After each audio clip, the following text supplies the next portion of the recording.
धनी आदमी बहुत कम लोग होला। हम चाहते नहीं कि हमारा बक्सर जिला से एक किला मैदान में जो उपस्थित भइल बा, एक बार चारों तरफ से जोरदार ताली बजा के अंकुश राजा जी के सम्मान कर लो। और अब हम बिल्कुल लेट ना करम, हमनी के जितना सोचले ना रही जो ओकरा से कई ज्यादा भीड़ एबरा आ गइल बा प्यार देवे खातिर।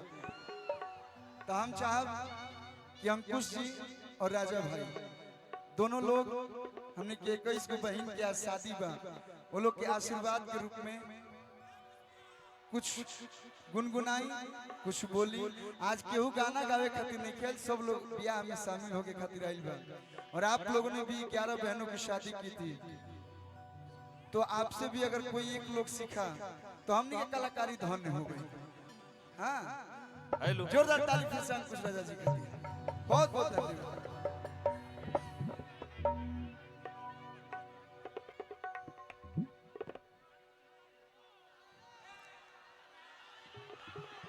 सबसे पहले तो भैया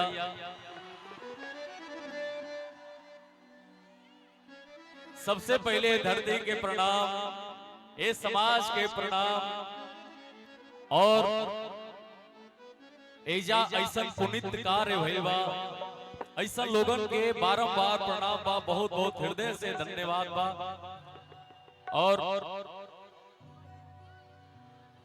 कल्लू भैया आपका इंडस्ट्री में एक अलग छवि है, आज यहाँ दिख भी रहा है वो चीज। सोशल मीडिया से लेके पर्सनली कॉल करके सबके रोरा न्योता दिले वाले, और जना तरीका से एक कार्य में लोग सम्मिलित भइल बा, सब लोग अपन अपन हाथ बटा रहल बा। ये बहुत बड़ी बात है। और हमरा लगा था कैसे भी ऐसा कार्य में अगर कोनो कलाकार के हाथ हो जाए, कलाकार लग जाए तो 4 चांद लग जाए। एक बार कल्लू भैया खाली जोरदार ताली आप सब बजा दें। कासे के हर जगह प्यार मिलेला, लेकिन घर में ऐसा प्यार मिले तो दिल गदगद होला। लव यू कल्लू भैया। ऐसे पहले आपके पता बा भैया कि ऐसा कार्य जब हमने कभी कहनी जा तो का फील होला, हमने के बहुत बढ़िया से एकरा के। और आज हम आपके पास खड़ा बानी तो हम महसूस कर रहल बानी, और आके बहुत ही अच्छा लागत है। एजा समय ना लिया ज्यादा डायरेक्ट गीत गावल जाओ, भीड़ बहुत बा, कलाकार भी बहुत बड़े। बिल्कुल, तो जहाँ कलाकार है वहाँ कलाकार तो आएंगे। और जौन गीत हम राजा भैया के शादी खातिर गौले रहने, वो गीत अपन 11 को बहनन खातिर गायब भैया। भैया देखिए, आप लोग मंच पे बजाने वाले जितने म्यूजिशियन हैं उनके सामने आप लोग खड़ा रहिएगा तो गीत संगीत कैसे होगा। प्लीज आप लोग जो बजाने वाले हमारे साथ वाद्य यंत्र हैं उसके सामने से आप लोग हट जाइए, बाकी वहीं पे बैठ जाइए।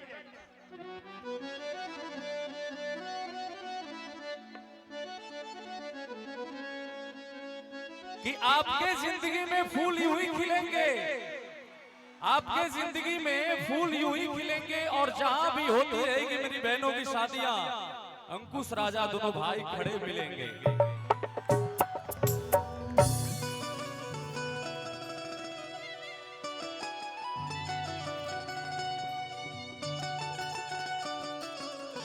क्या हो भैया, भाई देखा इतना यूट्यूब वाले भैया लोग बड़े जा लाइट हाई तनी लाइटवा देख लो भैया, हमने के तनी पीछे आ जाए जाओ। ठीक ठीक, धन्यवाद धन्यवाद।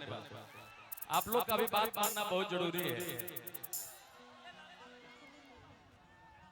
वो बहनन खातिर आज जो 21 को शादी भइला, उ लोग खातिर जो दिल से एक लाइन निकला था,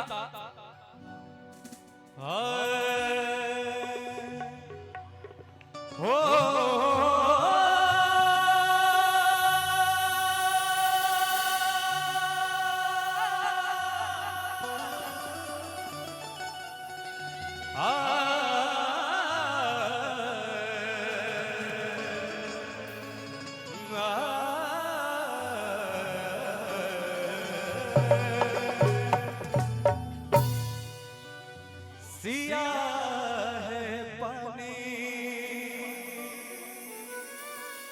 तो राम है चंदन प्रेम की डोर से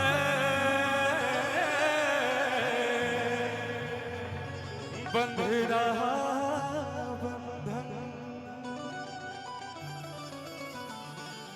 आज ऐसा माहौल बनल बा कल्लू भैया काफी मेहनत कैले बड़े आप सब एजा तन्मयता के साथ जुटल बानी एगो और ये पुनीत कार्य में बड़े भैया ओम जी यादव जी हैं, उनको भी बहुत बहुत हृदय से धन्यवाद। ऐसा लोग लाखों में पैदा होले और किस्सा तो जन्मों का जुड़ रहा बंधन किस्सा तो जन्मों का जुड़ रहा बंधन और क्या सियाह होने चला रघुवर से मिलन सियाह होने चला रघुवर से मिलन सतो जन्मों का जुड़ रहा बंधन।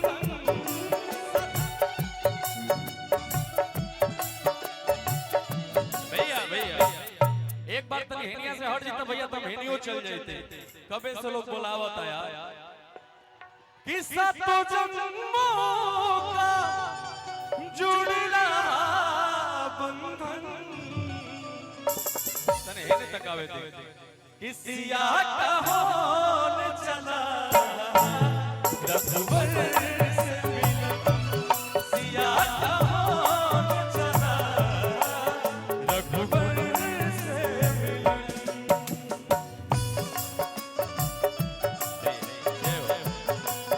प्रेम से बोले श्री रामचंद्र भगवान की।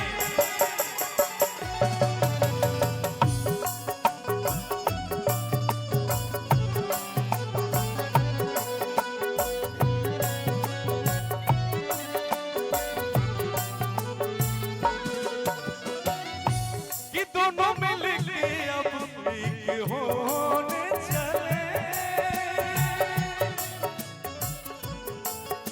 नए रिश्तों का बीज बोने चले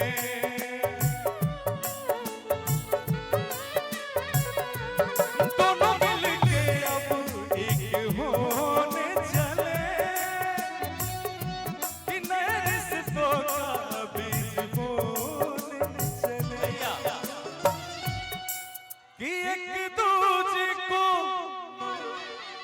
कर रहे अर्पण